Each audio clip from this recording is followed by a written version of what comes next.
صاحب آپ کچھ دن پہلے فرما رہے تھے اور آپ میرے پروگرام میں بھی ریٹریٹ کرتے رہے ہیں، باقی پروگرامز میں بھی کہ بیرونی دباؤ بے شمار ہے پاکستان پر اس ٹائم پر عمران خان صاحب اور ان کی جماعت کو ریلیز یا پھر ریلیف دینے کے لیے۔ میں نے رانا ثناء اللہ صاحب سے یہ پوچھا کہ میاں جاوید لطیف صاحب یہ فرما رہے ہیں تو وہ کہتے ہیں کہ ان کی کوئی اپنی انفارمیشن ہوگی، لیکن میری انفارمیشن کے مطابق کسی ملک نے باضابطہ طور پر نہ کوئی بیان نہ کوئی میسج حکومت پاکستان کو اس حوالے سے دیا انکلوڈنگ یو ایس اے۔ تو میاں جاوید لطیف صاحب جس انفارمیشن کی بنیاد پر آپ فرما رہے ہیں کہ بیرونی سازش ہے، ذرا وہ بھی ہمیں بتائیے گا۔ دیکھیں انیکا، بدقسمتی سے پاکستان ہر روز نئے سے نئے گرداب میں پھنستا جا رہا ہے اور ایک تاثر دیا جاتا ہے کہ فلاں مقبول ہے، اس کا بیانیہ بڑا بک رہا ہے۔ او بھائی، آپ جب تک حقیقت قوم کو بتائیں گے نہیں، قوم کو اعتماد میں نہیں لیں گے، قوم کس طرح آپ کے ساتھ کھڑی ہوگی؟ آپ ایک طرف کہتے ہیں کہ 9-10 مئی کرنے والے مجرم ہیں، آپ ایک طرف کہتے ہیں 26 نومبر کو بھی پاکستان کے خلاف سازش ہوئی، آپ ایک جانب کہتے ہیں کہ وہ سائفر لہرا کے پاکستان کے خلاف سازش کی گئی، آپ ایک طرف کہتے ہیں کہ جناب کوئی دباؤ نہیں ہے۔ تو پھر بھائی مجھے یہ بتا دیں کہ وہ جو لابنگ فرم ہائر کی پی ٹی آئی کے لوگوں نے، اور فارن فنڈنگ ہے کیا تھا؟ فارن فنڈنگ کا جو پیسہ تھا وہ آج بول نہیں رہا۔ وہ جو صاحب امریکہ میں بیٹھے آنے والی جو حکومت بننے والی ہے، جس میں ان کا ایک بڑا اچھا رول ہوگا، جو سن رہے ہیں، تو بھائی پیسہ بولتا کہاں سے ہے؟ اور پھر آپ مجھے یہ بتائیں کہ ایک طرف لابنگ فرم ایک ریاست کی جماعت کے لیے ریاست کے خلاف کر رہی ہے اور دوسری طرف ریاست جو ہے وہ ہاتھ پاؤں اپنے مار رہی ہے۔ دنیا میں کہیں ایسا نہیں ہوتا کہ آج آپ کا ہمسایہ جس سے آپ کو ہمیشہ خطرہ رہتا ہے یا آپ اس کو دیکھتے ہوئے اپنی دفاعی ضروریات پوری کرتے ہیں، وہ لابنگ کر رہا ہے آنے والی حکومت کے ساتھ اپنی ریاست کے لیے، اور آپ بچ رہے ہیں اپنی ریاست کی جماعت سے کہ وہ آپ کی ریاست کے خلاف لابنگ کر رہی ہے۔ تو پھر اس سے بڑا ثبوت اور کیا ہو سکتا ہے اس جماعت کے خلاف ایکشن لینے کا؟ بات اصل یہ ہے کیا ایکشن آپ چاہ رہے ہیں میاں جاوید لطیف صاحب پی ٹی آئی کے اگینسٹ؟ کیا ایکشن ہونا چاہیے؟ کیا کہہ رہی ہیں آپ؟ فرما رہے ہیں کہ اس سے بڑا اور کیا ریزن چاہیے ہوگی اس جماعت کے خلاف ایکشن لینے کے لیے؟ کیا ایکشن میاں صاحب؟ میں ایکشن یہ ہے کہ قوم کو اعتماد میں لیں، سب سے بڑا ایکشن یہ ہے۔ سب سے بڑی ضرورت آج یہ ہے کہ بتایا جائے کہ جنرل فیض حمید بغاوت کے مرتکب تھے ادارے کے اندر، وہ کسی ہاؤسنگ سوسائٹی کی وجہ سے گرفتار نہیں ہیں۔ حقیقت بتائی جائے کہ کون کون شامل تھا اس بغاوت کروانے میں اور کیا کیا مقاصد تھے ان کے، اور عالمی قوتوں کی کس حد تک اشیرباد ان کو حاصل تھی۔ کیا جنرل فیض حمید ایک ادارے کے اندر خود سے بغاوت ایک اکیلا بندہ کر سکتا ہے؟ منصوبہ بندی نہیں کر سکتا۔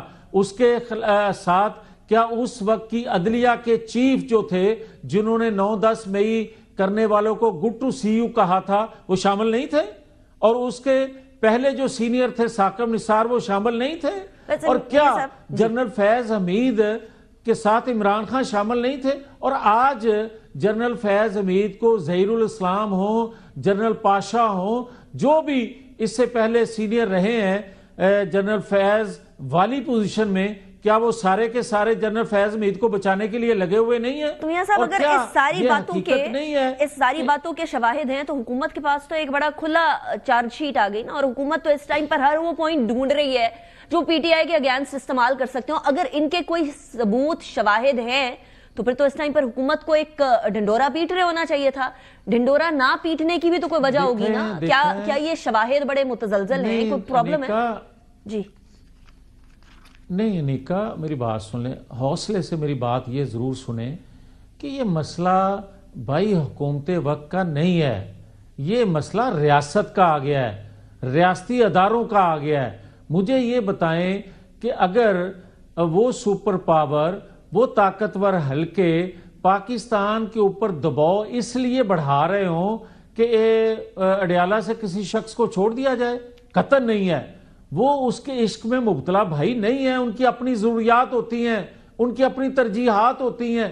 وہ اس شخص کے لیے نہیں, اس شخص کی آڑ میں اپنا ایجنڈا پورا کروانا چاہتے ہیں.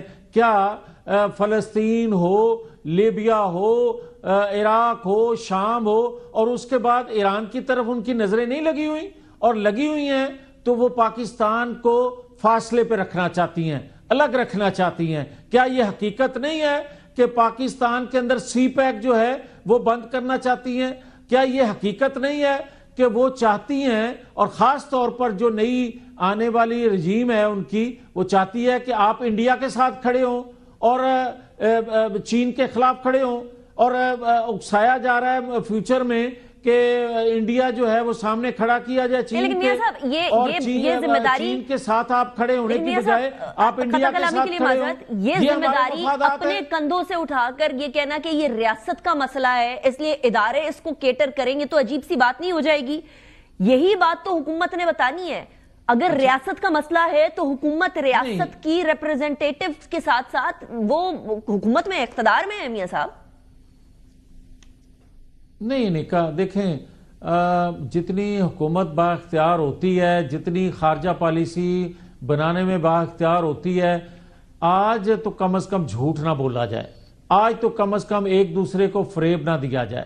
خدا کے لیے جو حالات ہیں پاکستان کے, اور جو دباؤ آنے والے دنوں میں بڑھنا ہے, جن وجوہات کی بنا پہ بڑھنا ہے, جس طرح کہ میں نے چین کا ذکر کیا, جس طرح کہ میں نیوکلیر پروگرام تک رسائی کی بات کرتا ہوں, یہ پرویز مشرف کے دور میں بھی ایسا ہوا تھا, اور انڈر ہینڈ کچھ چیزیں طے ہوئی تھیں, اور عمران خان سے بھی وہ باتیں طے ہو رہی تھیں, اسرائیل کو قبول کرنے کی باتیں بھی ہو رہی تھیں. اور جس طرح عمران خان نے بطور پرائم منسٹر اسمبلی میں کھڑے ہو کر یہ بات کہی تھی کہ ہماری افواج نے بڑی قیمت لے کے پاکستانیوں کو امریکہ کے سامنے بیچا, عالمی قوتوں کے سامنے بیچا, اس وقت اداروں کو کھڑا ہونا چاہیے تھا. اس وقت اداروں کے ترجمان بات کرتے کہ یہ بات جھوٹ کہہ رہا ہے. میاں صاحب پرابلم